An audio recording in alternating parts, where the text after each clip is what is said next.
So I mentioned on my video on the Lindy effect that I've noticed as I've been making these videos, I've been getting recommended a lot of videos for booktube channels taking the great books or classics approach, which I think on some level makes some sense because my channel doesn't really fit in an established niche. But when the point of the great books approach is to help you develop a liberal education for yourself, there's a lot of overlap with what I'm doing. But I also mentioned that I have some issues with this idea and this approach, and so I wanted to talk about, because there are positive things about especially the Harvard classics, but there's also, I'm skeptical of the great books approach in general for several reasons, and so I wanted to talk about those things.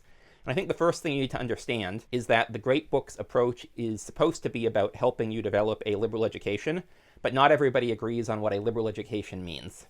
The most pedantic sense is that it would be what the medieval liberal education was, so you're learning the trivium, which is grammar, rhetoric, and logic, and the quadrivium, which is geometry, arithmetic, I think, astronomy, and music. There are some, I think, K-12 schools that do that, but most higher education things don't do it. And the great books approach was an attempt to modernize this. And the essence of the liberal education, I've generally seen two schools. One school is that it should be about trying to build a common cultural understanding. And that is the argument that this guy, who is a Catholic intellectual from about a century ago, made, is that a liberal education, the point of it should be to help instill a common culture in the people who can benefit from it, an understanding of the common Christian history.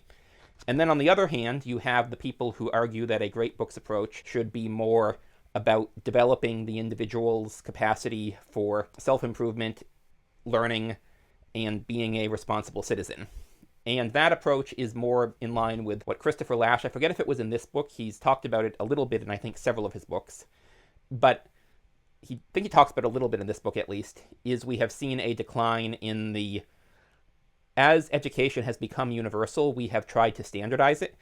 And so if your idea of liberal education is that it should develop the individual capacities to improve yourself, to think critically, then the idea of a mass-produced liberal education is an oxymoron, which is something I'll probably talk about in future videos. And I would tend to follow more along the lines of Lasch than I would with Dawson. And I'm sure there's other writers who have articulated this better. These just happen to be, I was looking for books to illustrate it, and these were the first two that came to mind. But if you are assuming, if you're starting from the assumption that a great books approach should be to develop a liberal education, which should be about developing your own capacity for self-improvement, which is, I think, what most people doing it are doing, and especially these days, like, you're not actually going to give yourself a common cultural foundation with the rest of society at this point, although you will give yourself references to a lot of our cultural reference. So I think that in terms of trying to do it yourself, really only the second interpretation, it's about developing your self-interpretation, can apply anyways. And so with that in mind, self-development is going to depend a lot on what your own goals, what your own interests are. And I've looked at the list of the great books in both the Harvard Classics and the great books of the Western world. I think the Harvard Classics is a good starting point, and there were some really interesting things in there. Like, I have Poor Richard's Almanack, but I hadn't read it. And that was not in there, but a different Franklin book was, along with the Journal of William Penn and the Journal of John Woolman, which I'm like, as a Quaker, I should probably be reading this, especially as I'm reading, like, I'm familiar with John Woolman, but I realized how much I don't know about him, and this is his most famous work, I think, so worth reading. I'll probably read the Penn thing, and I'll probably read the other Franklin thing too. So the first book in that I'm like, oh, this is stuff that wasn't even really on my radar, and now I'm reading it. And I've been reading this one chapter a night because I feel like that is the right approach to something like this. And then for Poor Richard's Almanack, just a little bit at a time, and again, trying not to read too much at once.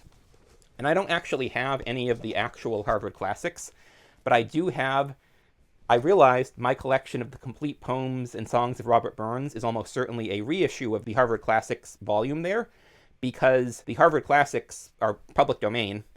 Everything in them is public domain, and they themselves came out well before 1926 or whenever it is. So you can get them on Project Gutenberg. I'll put the Gutenberg link in the description.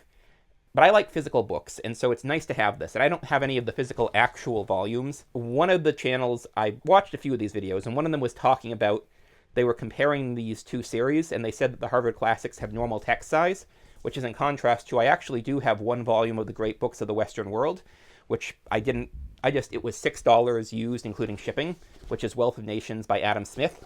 And the text is tiny, and so I have avoided reading it after getting it. I got it because I'm like, I want to read this. I'd rather read it in a physical copy, even though it's public domain. And then it's tiny text, and so I haven't read, and I'm either going to get another physical copy or suck it up and read an ebook, public domain ebook. But so there's several issues I have with the idea that there are specific books that you should be reading. So I think, like, I've heard that if you go to estate sales, you can get a complete copy of the Harvard Classics for like $200, $300, which is a good price. And I might try to do that at some point because that would be nice to have. And it's interesting because a lot of them are collections of essays where you would otherwise have to buy the whole collection of the essay by this writer. And so, like, as physical volumes, that is useful, at least for the Harvard Classics. For the great books of the Western world, as I said, with the tiny text, I'm like, that's not really useful to me. It might look nice on a shelf, but I'm never going to want to read that edition. However, so I went and I looked at my books, and I counted up how many shelves I had books that I would consider classics of nonfiction, which I would define as these are books or writers who I see referenced again and again, like multiple times. And I have 19 of those. And then I have about one shelf of poetry, and 5 shelves of classic literary fiction. And they're not all like exactly full, but I counted anything that was like more than 2/3 for that purpose. And then I also have random, all these things elsewhere, but call it 25 shelves. All my shelves are generally 2 feet to 2.5, so conservatively call it 2 feet. That is still 10 feet of books, which the Harvard Classics, he was like, you could fit all the education, all the information you need on one shelf. And a lot of my books are more recent, but I still think they're valuable for my purposes, or would be, and I only have a fraction of what I would want, and only a fraction of what's actually in the Harvard Classics, but I'm following what is relevant to me, and for me, and I'm going to talk about this more in a future video, but I think this makes sense for most people, is most of the time, it doesn't make sense to actually start at the beginning, start with Plato or whoever, and follow him forward. It makes sense to start at the end, start with our time and the writers who are writing to our issues who are going to be accessible, and work your way back. And I'll talk about that more in a future video. And so basically, my 3 objections to the idea of great books is it needs to be personalized, I think, especially if the point is to develop your ability to improve yourself. And part of that, I think, is figuring out what books are going to be useful to you and not blindly reading what someone else recommends. Part of it is there's just so many things that are relevant these days. And one of the common criticisms that I've heard of the great books idea is that they're mostly Greek and Roman writers, Renaissance writers, and English Enlightenment writers. And that's true. Both the Harvard Classics and the great books of the Western world are mostly that. It's also for the ideas that people in Western countries are dealing with. Those have had a big impact on it, but there's a lot of new stuff now. And then there's also, like, I find stuff from ancient China really relevant to what we're dealing with now. And a lot of that has only become available in translation in the past decade or so, maybe 2 decades, but in this century, the 21st century, where there was either one translation that was forever ago and out of print, or there was no complete translation, and now there is. And there's probably some of that from India, too. I have a couple shelves full of Indian classics, but I feel like that's not the strongest issue with it. Like, that is secondary to my 3 main points, which are, first of all, again, just if you're trying to develop your individual ability to figure stuff out, it is better to develop your individual reading habits and not rely on a set list. Second of all is the absolute volume of books that could be included that I think are relevant, which sort of gets to that first point. And then the third point is, I think, and this is something I do appreciate about the Harvard Classics, is he didn't do them chronologically. He did them in sort of an order that he thought made sense. But I think generally a better approach is going to be, especially if you're doing it yourself, is trying to read backwards from today and seeing who influenced them and going back as opposed to going forward. And I'll talk more about that in a future video. And like, if I were going to make a list of, okay, these are good books that are starting point for many people, like, there are some books that are very recent and might seem niche, and that's one thing that I appreciate about the Harvard class. I forget who he was, but president of Harvard or somebody was including the Journal of John Woolman, is this is a book people would not otherwise read today. I, as a Quaker, would not have probably read this book for years, if at all, until I learned that I'm like, oh, I actually want to read this. But, so for example, this book by Merlin Tuttle is a book that if I were compiling a list of classics to read, I mean, this is a new book. But I feel like if you're trying to have a liberal education approach, the ideas in this book are really valuable because it's mostly about how he managed to educate people about bat conservation and bat behavior while learning about it himself. And I feel like there are lessons in it that go way beyond just the behavior of bats, although that is interesting too. And if you look at the Harvard Classics originally had poetry but no prose fiction, and then they added a supplement. The Great Books of the Western World, I think, has some prose fiction, but at the time, prose fiction was sort of considered secondary literature, not quality.